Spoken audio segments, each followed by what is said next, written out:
পাল্টাপাল্টি হামলার মাধ্যমে যুদ্ধে জড়িয়েছে ভারত পাকিস্তান। টানা 2 সপ্তাহ ধরে চলে হুমকি ধুমকি। হঠাৎই পাকিস্তানের আজাদ কাশ্মীরের 9টি স্থানে ক্ষেপণাস্ত্র হামলা চালিয়ে হুমকিকে বাস্তবে রূপ দেয় ভারত। হামলার জবাব দিতে উঠে পড়ে লাগে পাকিস্তানও। ভারতের ক্ষেপণাস্ত্র ও ড্রোন হামলার পর পাল্টা জবাব দিতে সশস্ত্র বাহিনীকে অনুমতি দেওয়া হয়েছে। পাকিস্তানের জাতীয় নিরাপত্তা কমিটি এনএসসি এই অনুমতি দিয়েছে।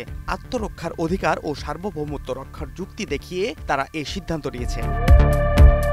ভারতের যে কোনো হামলার জবাবে উপযুক্ত প্রতিক্রিয়া জানাবে পাকিস্তান। একই সঙ্গে সামরিক বাহিনীকে উপযুক্ত পদক্ষেপ গ্রহণের জন্য অনুমোদন দিয়েছে পাকিস্তানের নিরাপত্তা বিষয়ক এই সর্বোচ্চ কমিটি।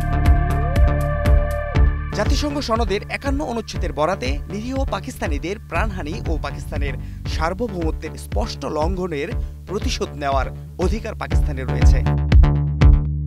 দুদেশের পাল্টাপাল্টি হুমকি ধুমকিতে উত্তপ্ত পরিস্থিতি রীতিমতো যুদ্ধের রূপ ধারণ করেছে। Fahad Shahriar, news desk, global television.